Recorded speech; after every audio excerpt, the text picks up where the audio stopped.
Mais uma vez se ergue o sol e lá vai super alguém, um super qualquer anônimo usar o poder que tem.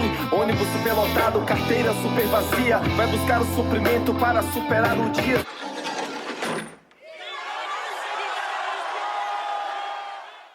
Começa agora a série especial Cidade Livre, uma parceria do Guilhotina, o podcast do Le Monde Diplomatique Brasil, com a Fundação Rosa Luxemburgo. Eu sou Luiz Brasilino e estou aqui com Bianca Pio. Para quem ainda não ouviu os 2 primeiros episódios, essa temporada do Cidade Livre é baseada no livro Mobilidade Antirracista, organizado por Daniel Santini, Rafaela Albergaria e Paik Duque Santarém e publicado pela Fundação Rosa Luxemburgo e pela Autonomia Literária. O episódio de hoje vai estar dividido em 2 blocos. Nesse primeiro, a gente recebe a arquiteta e urbanista Tainá de Paulo, vereadora pelo PT do Rio de Janeiro. Oi, Tainá, tudo bem? Oi, queridos, uma honra estar aqui no podcast. Massa, Tainá, a honra é nossa. Bom, a Tainá é ativista das lutas urbanas, é arquiteta e urbanista e em 2020 foi eleita vereadora pelo PT no Rio de Janeiro. Ela já atuou em diversos projetos de urbanização e habitação popular, realizando assistência técnica para movimentos de luta por moradia, como a União de Moradia Popular e o MTST. Atualmente, Tainá presta assistência para o movimento Bairro a Bairro, onde atua como arquiteta e mobilizadora comunitária em áreas periféricas. A Tainá escreveu para o livro Mobilidade Antirracista o artigo Gênero, Raça e Cidade, uma nova agenda urbana é necessária.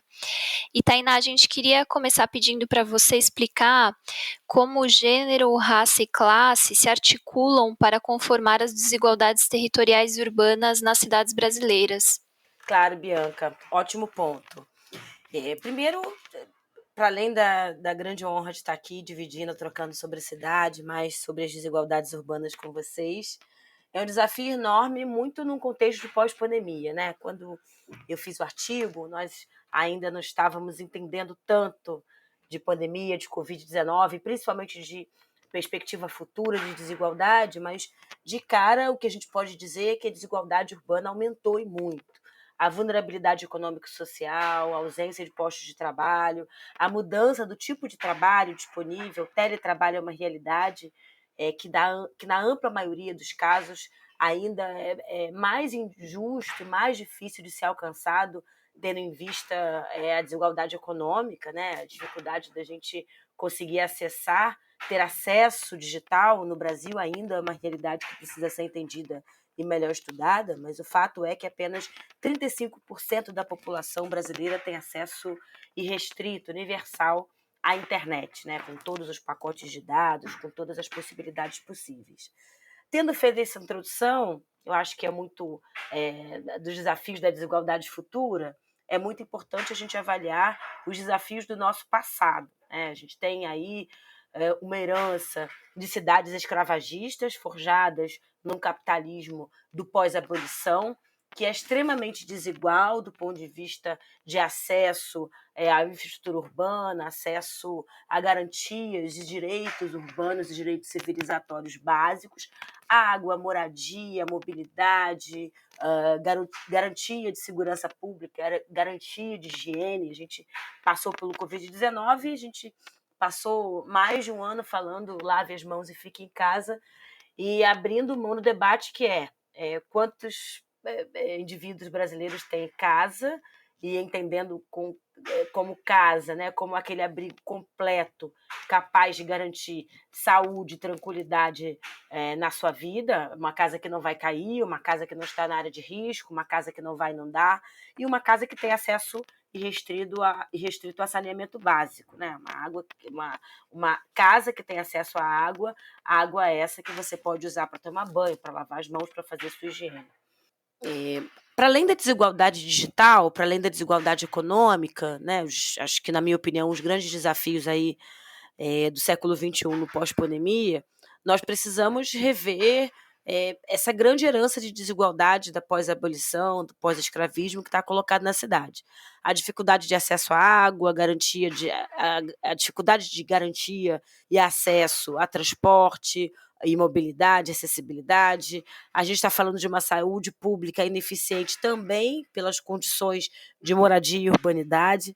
Então, evidentemente, essa distância entre direitos construídos da cidade, direitos urbanos, e os direitos arrancados urbanos, eles vão perpassar por 3 elementos que se relacionam, que estão direta e indiretamente relacionados.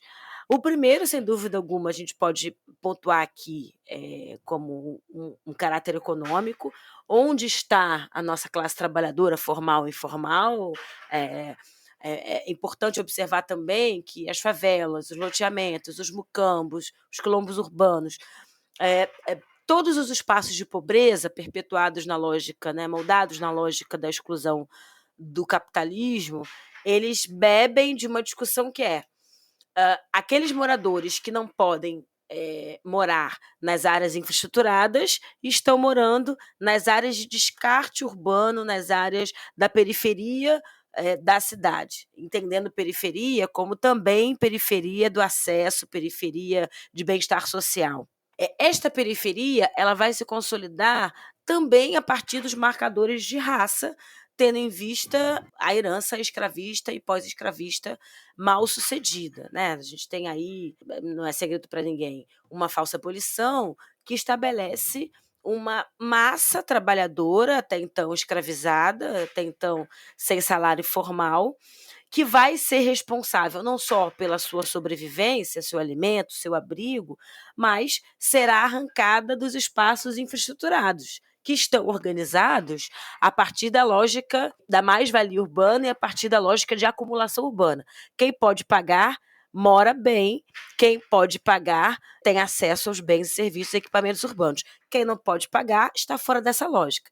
Veja, saindo da condição de escravo, não houve e não há, até a presente data, nenhum processo de reparação histórica, social e econômica que reposicione, que recoloque essa massa trabalhadora pós-escravizada ou neo-escravizada, como eu gosto de falar, no trabalho formal e nas esferas sociais tradicionais, o que obriga a ampla maioria desses trabalhadores a morar como podem, a se locomover como podem, como conseguem, consolidando o que a gente chama de periferização, favelização das cidades. Num contexto que é preciso avaliar as dimensões de gênero, colocando aí o nosso terceiro elemento de relação de construção urbana, a gente vai perceber a dificuldade das mulheres numa estrutura de cidade, numa estrutura urbana machista, as dificuldades colocadas para esta mulher conseguir sobreviver. Primeiro, a dupla dificuldade da jornada de trabalho, as mulheres, para além de serem obrigadas ao longo do período do século XX e XXI a saírem de casa, a se autodeterminarem e se autofinanciarem, as mulheres vão cada vez mais dando conta da sobrecarga também doméstica. As mulheres precisam trabalhar e precisam, pela estrutura machista que existe na sociedade, dar conta da sobrecarga deste trabalho doméstico, desse trabalho familiar. Não à toa, nós temos uma evasão da figura paterna dos lares do Brasil. A gente tem aí um recorde de uma herança nefasta do machismo que nos coloca como um dos países com o maior número de órfãos no mundo e o maior número de crianças sem o nome de pai no registro, fazendo um pouco o retrato do que a gente está pintando aqui. Os lares brasileiros, as cidades brasileiras e, obviamente, as periferias brasileiras, elas são marcadas por uma dificuldade que se inicia nas estruturas econômicas, que se consolida nas raízes étnico-raciais mal resolvidas e mal colocadas no Brasil e se aprofunda nas dificuldades estruturais que as mulheres e outras feminilidades, se a gente for colocar, por exemplo, uma discussão que perpassa lesbianidades, bissexualidades, corpos trans, quando a gente insere a discussão da diversidade das orientações sexuais e das identidades, existe uma piora contundente no que se refere à desigualdade. Então, a trinca, raça, classe e gênero, precisam ser relacionados para se entender de cidade e para se entender sobre pobreza urbana, sem dúvida alguma. Tainá, e como é que essa trinca aí ela se manifesta na questão dos transportes, né, da mobilidade? Vamos lá. No momento inicial, né, a gente consegue pensar as cidades brasileiras funcionando naquele binômio clássico dos geógrafos e dos urbanistas da Casa Grande e Senzala, do centro-periferia. A Casa Grande e a Senzala, resumindo a síntese do Brasil colonial, do Brasil colonizador, um pequeno perímetro urbano, pequenas casas coloniais, pequenos núcleos de fazenda, de sedes de fazenda, com senzalas, com mucambos, com residências de escravos ou de semi-escravos. Esta escala vai se modificando ao passo que as cidades vão se conurbando e vão se intensificando em relação ao seu número populacional, mas a relação de localização dos pobres e localização dessa massa de trabalho ainda é a mesma. Os grandes centros não são áreas para os trabalhadores morarem, os grandes centros não são áreas destinadas aos pobres consolidarem as suas áreas. Então, caberá aos pobres procurar as áreas mais distantes, as áreas mais profundas, pelo simples motivo de não termos uma estrutura de inserção, de equilíbrio e ecoexistência entre as diversas classes sociais, os diversos setores da sociedade. Então, a grande máxima da cidade brasileira vai ser: quanto mais distante eu estou do meu centro, mais negro ou mais negra a minha concentração urbana será, a minha favela, a minha periferia será mestiça e será negra, porque historicamente esta classe operária, esta classe trabalhadora tem cor, tem CEP, tem CPF, então eu estou nas áreas residuais da cidade, e vai caber ao Estado e vai caber a esta população garantir esta locomoção, entendendo que os grandes movimentos do capital vão girar durante o século XX para a produção do transporte individual. Se eu sou um rico e moro longe, eu tenho carro, me locomovo. Se eu sou pobre, eu vou ter que pleitear um transporte subsidiado pelo Estado ou garantir o meu próprio transporte, ele seja a pé, ele seja pelo burro, seja por canoa, enfim, seja por qual forma for. Nesse desenho racial de como eu me locomovo na cidade, um segundo momento é entender do porquê que os transportes públicos urbanos são tão ruins. Os transportes públicos urbanos, eles surgem de início para dar conta de transporte de uma classe pobre, de uma classe menos abastada, de uma classe que tem uma desimportância social histórica, tendo em vista que essa classe trabalhadora é majoritariamente negra. Então, meus queridos e queridas, é muito importante entender a dimensão racial das estruturas de transporte e locomoção da classe trabalhadora que nós temos hoje. Por que o transporte é ruim? Por que eu parto de um lugar de péssima disponibilidade de serviço, de péssima estrutura? É aquela máxima que minha avó diria: para quem está bom. O Estado se consagra como mantenedor das políticas públicas, mas basta uma pequena observação, um pequeno debate para se perceber que a qualidade desse transporte oferecido é muito precária e muito ruim. Uma outra dimensão importante que a gente precisa pensar é a dificuldade de articulação e a dificuldade de entendimento das massas em geral, dos transportados em geral, de se entender objetivamente o que poderia ser, né? A dificuldade estrutural colocada pela pobreza, implementada pela lógica da sobrevivência, impõe uma grande dificuldade de articulação dos setores para a construção de demandas claras. E o que acontece quando existe uma incapacidade estrutural de se organizar ao redor da pauta da mobilidade para reivindicações? O Estado acaba servindo como braço operador das empresas privadas, das empresas concessionárias, daquelas que prestam diretamente o serviço.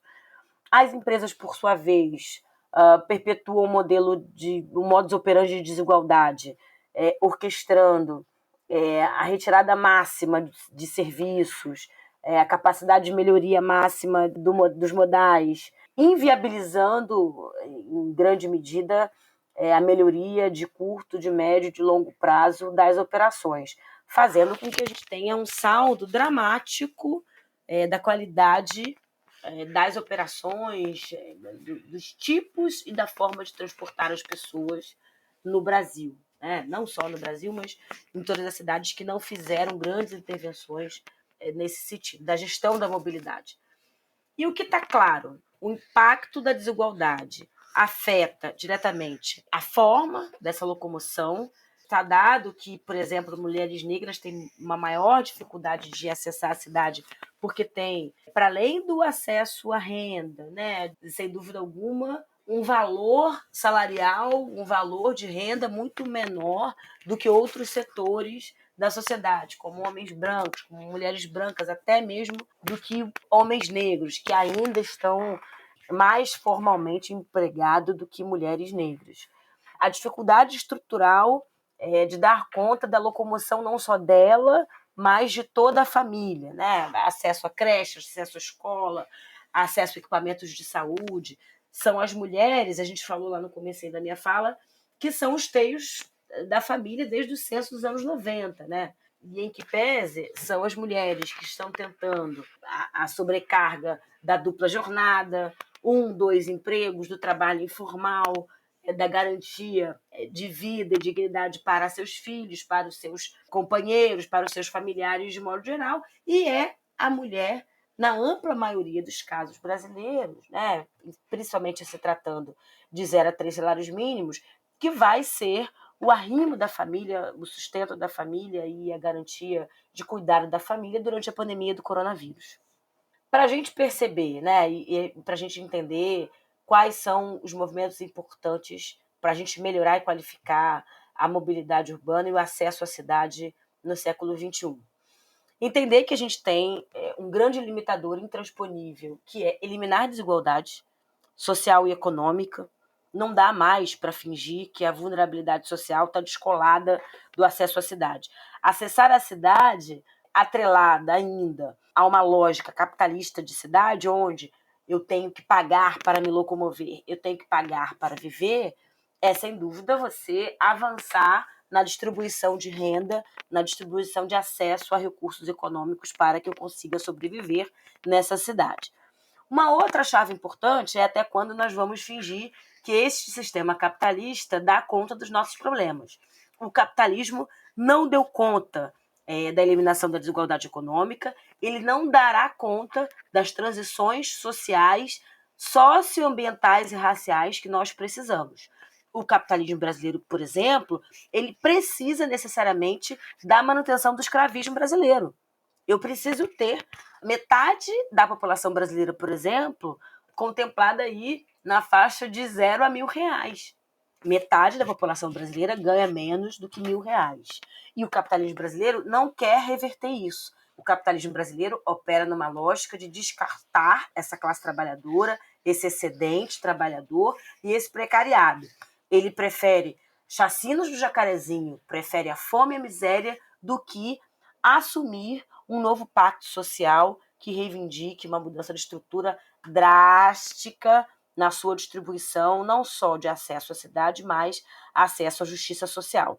Uma outra chave importante é que a tal transição ecológica, a agenda do carbono zero, a agenda verde, que o Brasil é signatário desde os anos 60, na minha opinião, muito contraditório com a agenda do desenvolvimento do capitalismo, que cisma, teima e perpetua padrões de consumo, perpetua a cadeia produtiva do petróleo, perpetua a cadeia do descarte, da produção desenfreada de resíduos sólidos, da baixíssima construção de resiliência socioambiental, resiliência urbana e reconstrução da nossa manufatura e da nossa indústria. Nós precisamos construir uma indústria limpa, onde a mobilidade seja também inserida nessa construção de agenda limpa. Ou nós vamos achar que os nossos trens, que os nossos ônibus vão continuar sendo alimentados por essa energia que polui o meio ambiente, que não está antenado com a agenda de transição ecológica que a gente precisa produzir.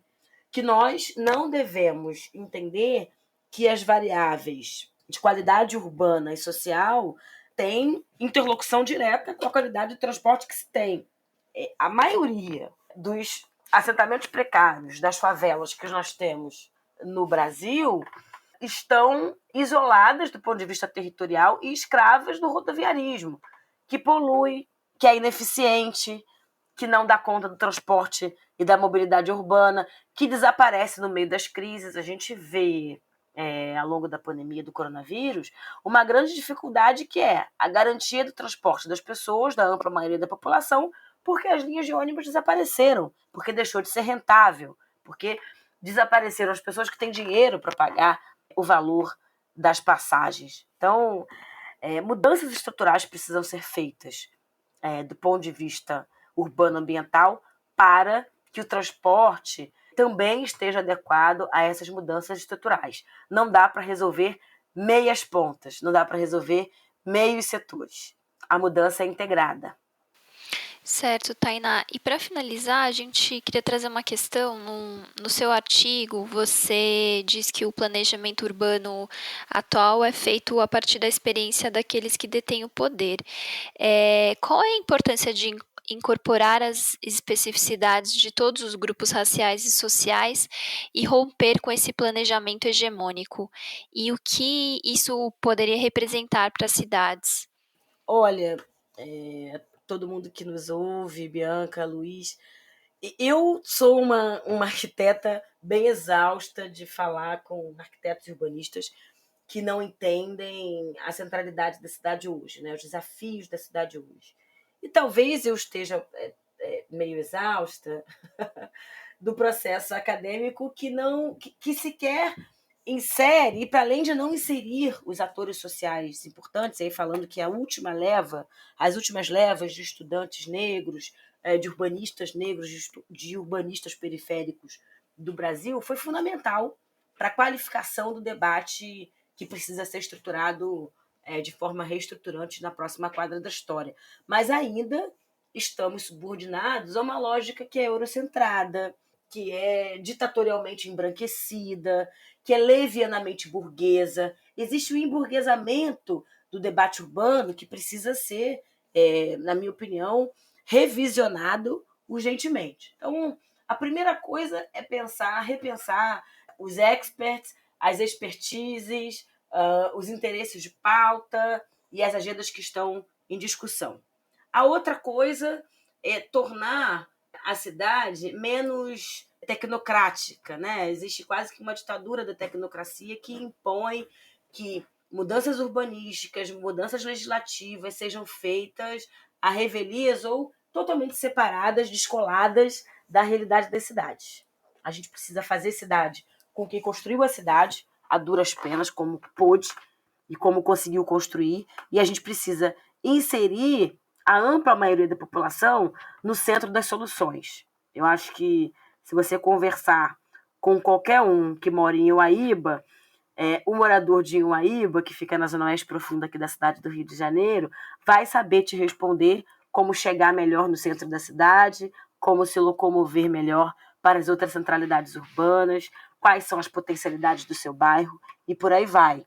Eu acho que a gente tem que montar uma campanha de reconstrução e refundação das cidades brasileiras, que seria algo menos Harvard, mais Brasil, né? Mais Brasil profundo, porque é o Brasil profundo que vem solucionando os grandes buracos de desenvolvimento urbano e social que a gente tem para enfrentar. É um pouco isso.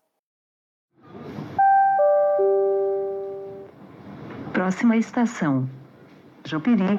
Próxima estação, Jopiri.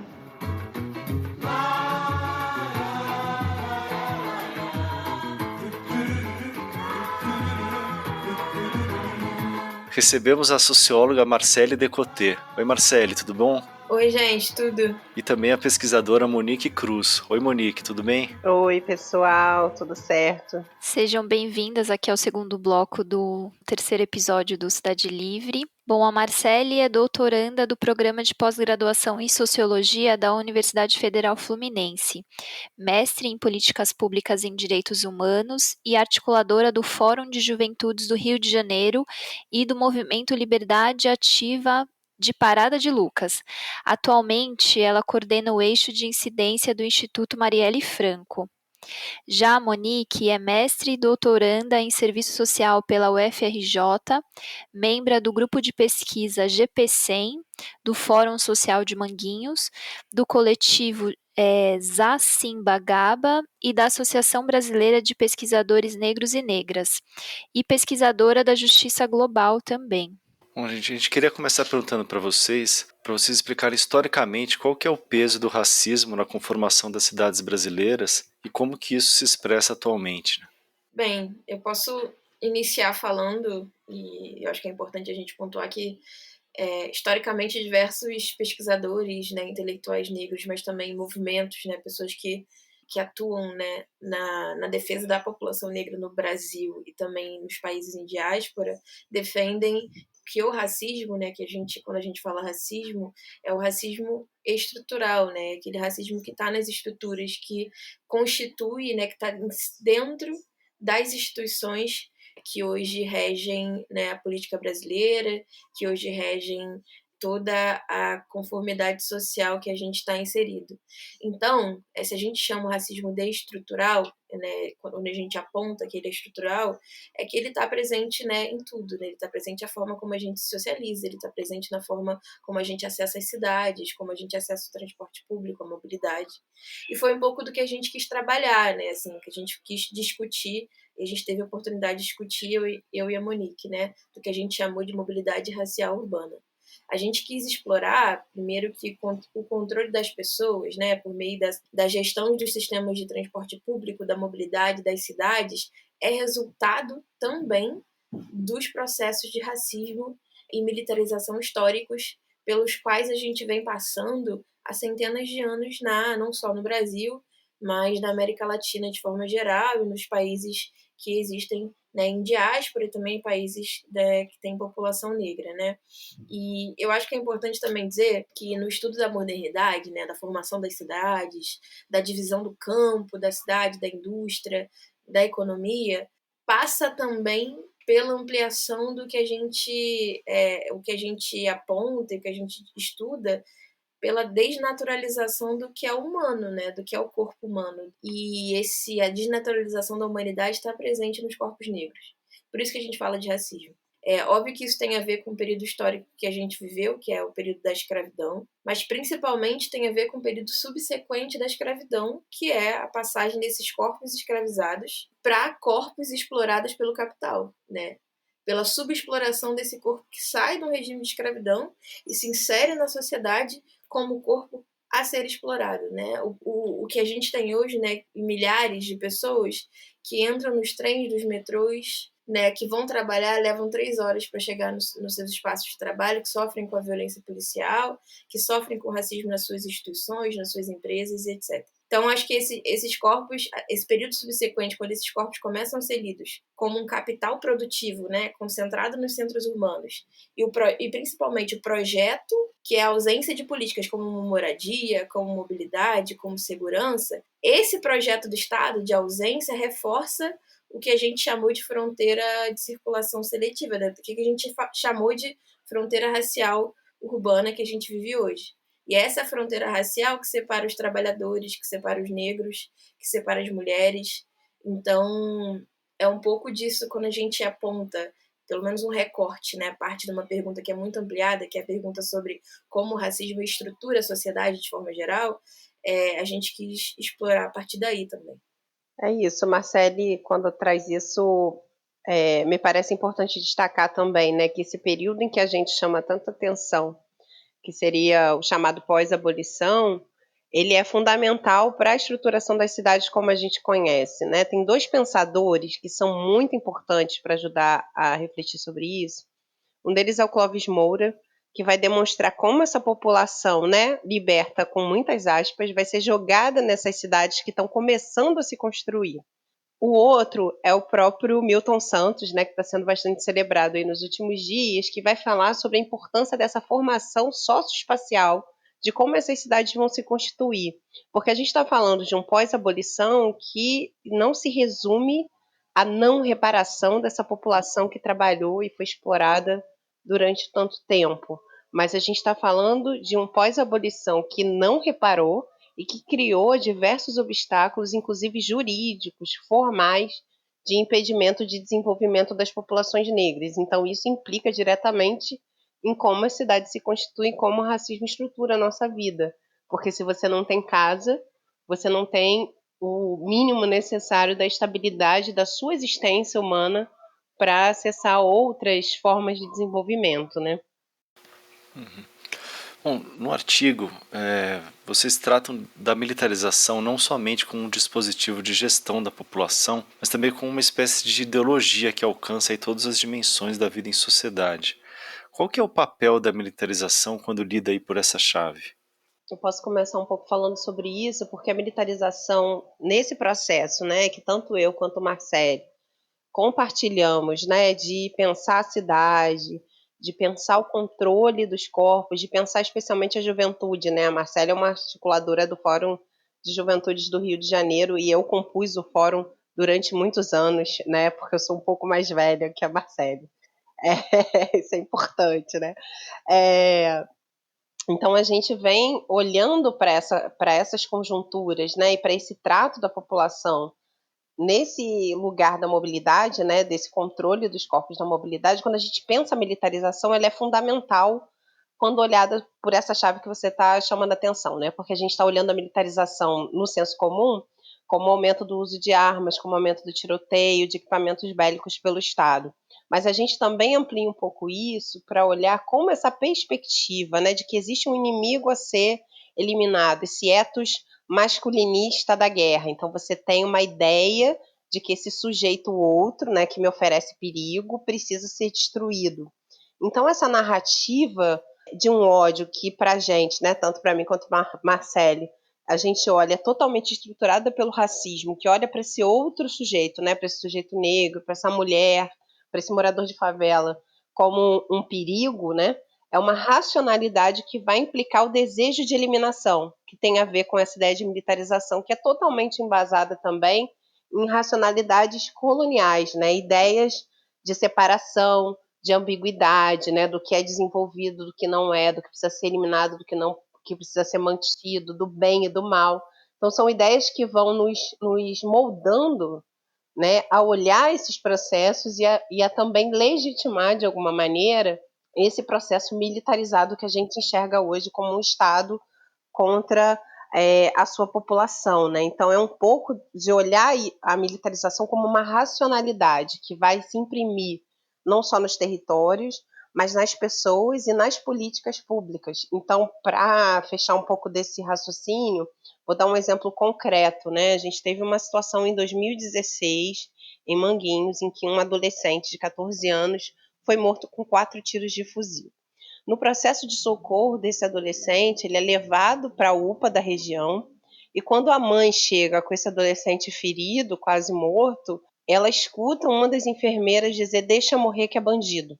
Né? Ela, inclusive, ressalta que o médico que socorreu, na mesma hora, respondeu que não, que na mão dele as pessoas não morreriam por isso. Mas isso demonstra muito como essa racionalidade, por exemplo, que vai eleger pessoas como o atual presidente da República numa ideia de que existe um inimigo a ser eliminado a qualquer custo.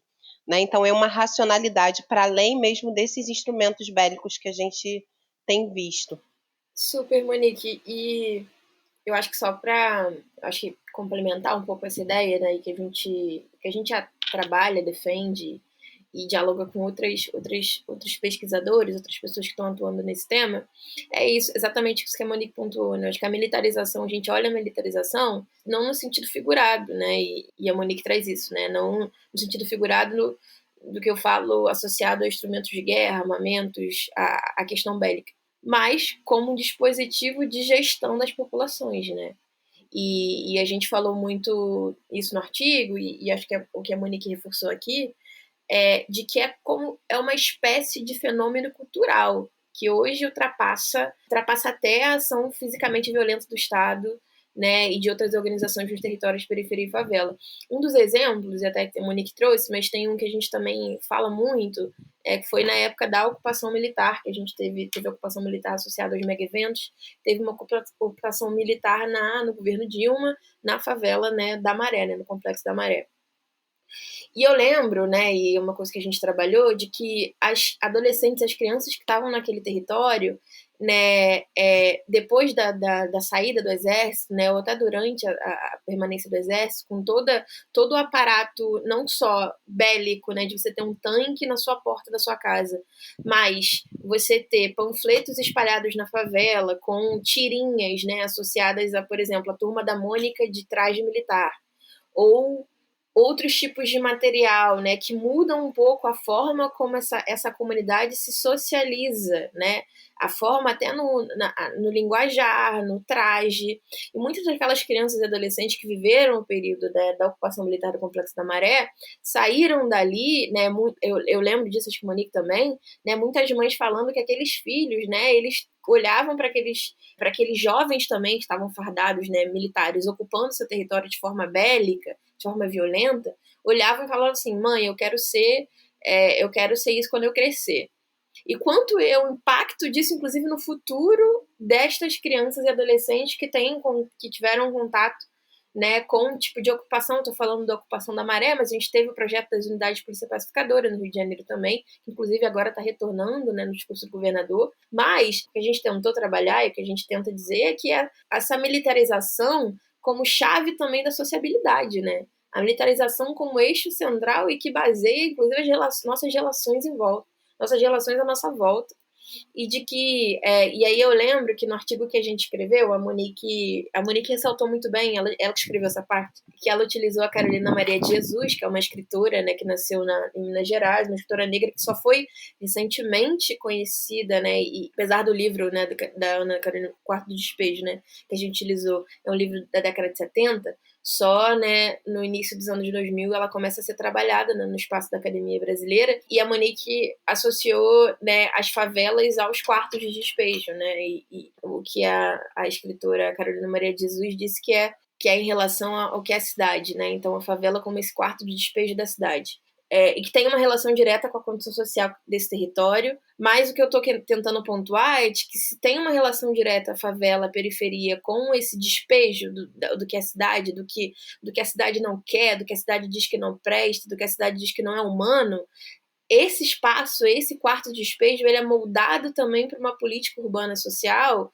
que a Monique disse muito bem, que é que o Estado utiliza o dispositivo da militarização para produzir, para controlar, para vigiar, para que esse despejo ele não acesse a cidade, para que esse despejo ele fique onde ele está, né? Então, a militarização para a gente é mais do que algo associado a instrumentos bélicos de ocupação militar.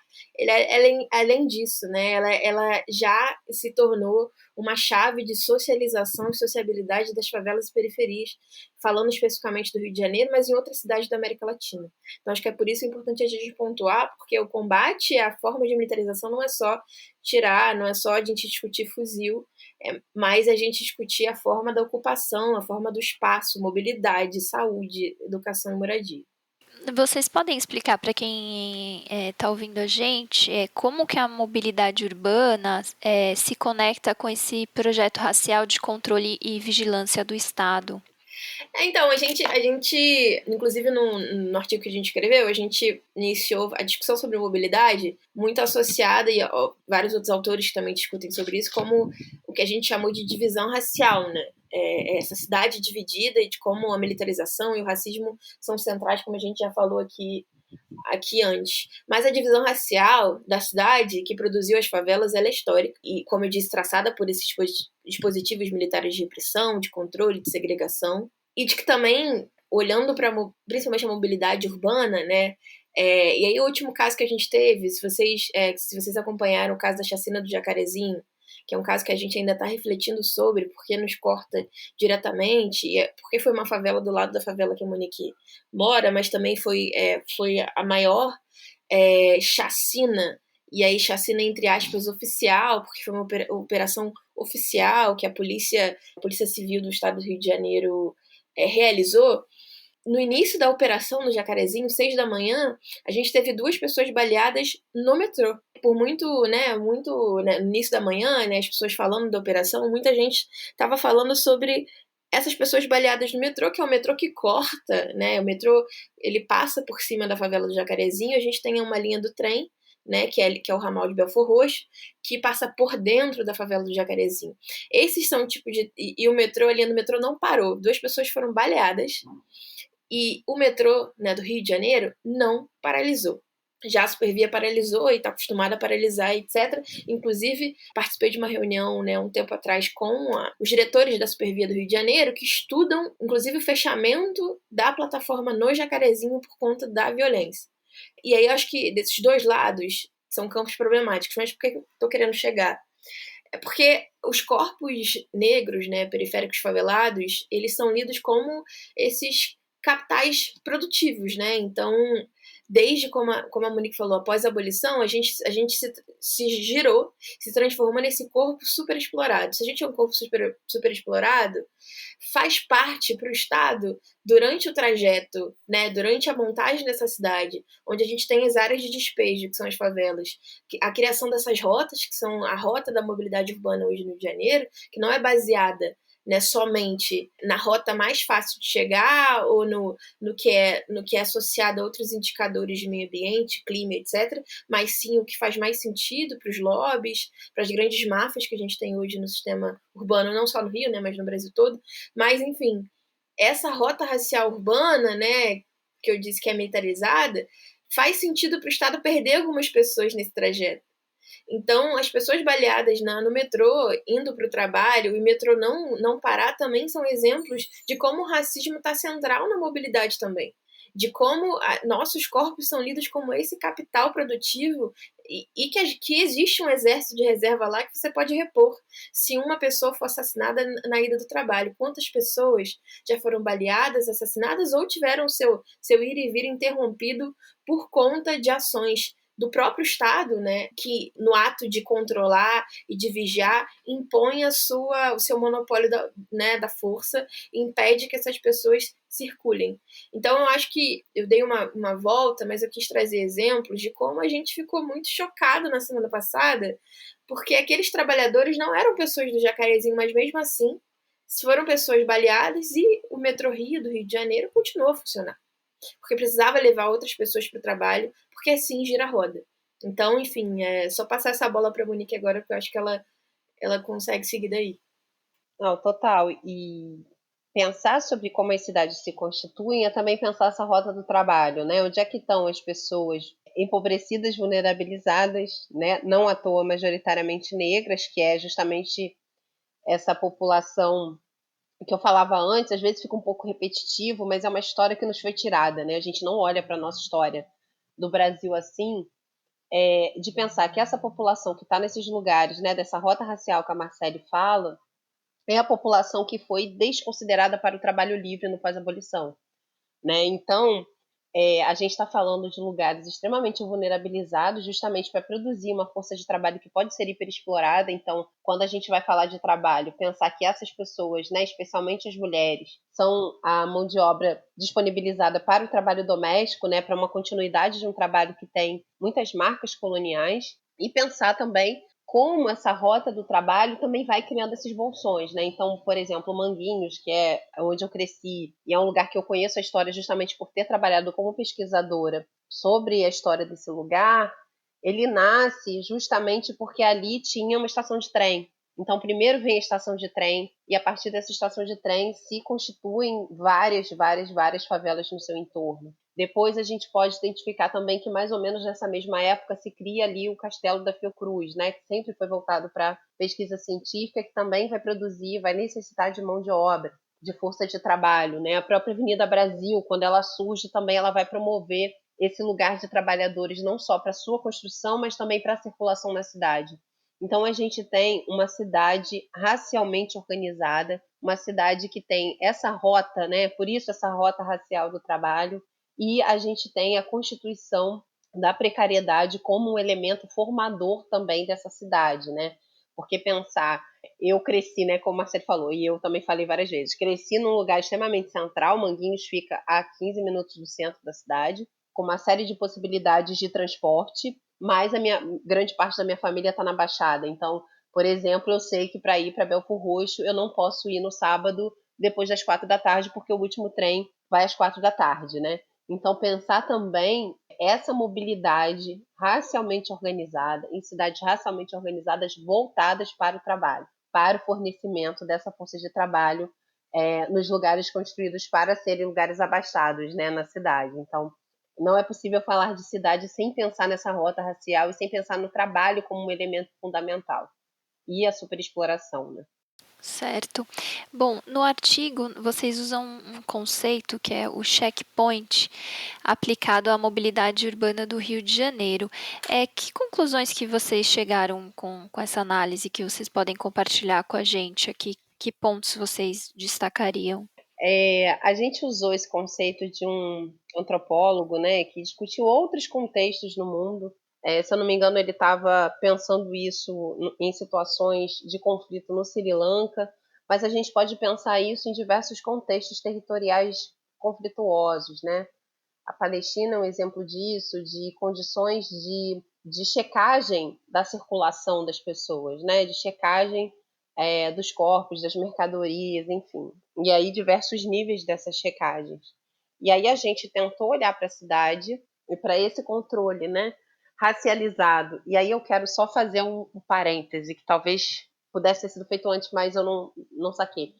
Quando a gente fala de racialmente organizado, a gente não está dizendo somente das pessoas negras e não brancas que estão colocadas nesse lugar de serem, né, reprimidas, controladas e tudo mais. A gente está olhando para a questão racial que está colocada nas cidades também a partir de quem determina como essas cidades são construídas. Né? Então, isso também é importante de chamar atenção, porque a gente fala de raça muito olhando para os efeitos sobre as populações negras, indígenas, não brancas de uma maneira geral, né? Mas a gente também precisa olhar para essa raça que se constituiu como poderosa e que decide como é que a cidade vai ser organizada. Mas voltando para o checkpoint, então a gente pode pensar, por exemplo, que a gente tem alguns pontos de checagem muito comuns na nossa vida, que seriam, por exemplo, a gente ter o cartão Rio Card, passar no metrô e ali ter o seu CPF registrado naquela passagem. Ou no aeroporto, quando você vai viajar, você passa por ali por uma total checagem. E a gente tentou também usar um pouco esse conceito para dar uma ampliada, para pensar quais são os tipos de checagem e os pontos de checagem que a gente pode identificar. E aí aparece muito, né, esse controle que está ligado exatamente à mobilidade, né? Então, um exemplo, assim, a gente quando conversou para escrever esse artigo, a gente pensou muito na questão da ida dos jovens à praia, né? A ida dos jovens, especialmente da Zona Norte, porque na Zona Norte a gente ainda tem algumas poucas linhas de ônibus que levam direto para a Zona Sul, então basicamente Copacabana, Leblon. Então é pensar como é que, por exemplo, o controle policial, as blitzes policiais, mas também esse próprio corpo como um ponto de checagem.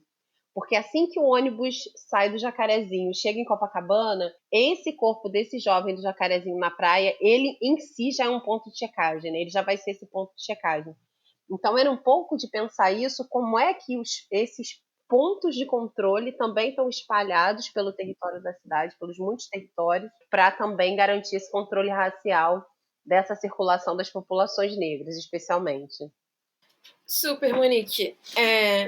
Eu acho que assim, acho que a Monique já avançou bastante, né, no porquê que a gente escolheu utilizar esse conceito nesse artigo especificamente, que é um conceito que dá para ser, enfim, a gente tentou fazer uma releitura e principalmente olhar para a realidade que a gente estava estudando, que era a realidade das periferias das favelas do Rio, né, para tentar principalmente aplicar. E eu acho que isso é uma última coisa que a Monique falou, é muito essencial, né, que é de como esse checkpoint, que para esse autor, né, ele olhou barreiras físicas mesmo, e a gente também avançou um pouco na barreira física, associada a, como a gente já falou anteriormente, a gestão do controle de pessoas e populações, mas também como o corpo negro, né, ele é, por si só, um checkpoint, né? Quando inserido numa sociedade racista, né? E de como o corpo palestino é um checkpoint inserido no contexto da região do Oriente Médio, como, né, a gente tem outros povos e populações que também são lidos como checkpoints, como o ponto da checagem,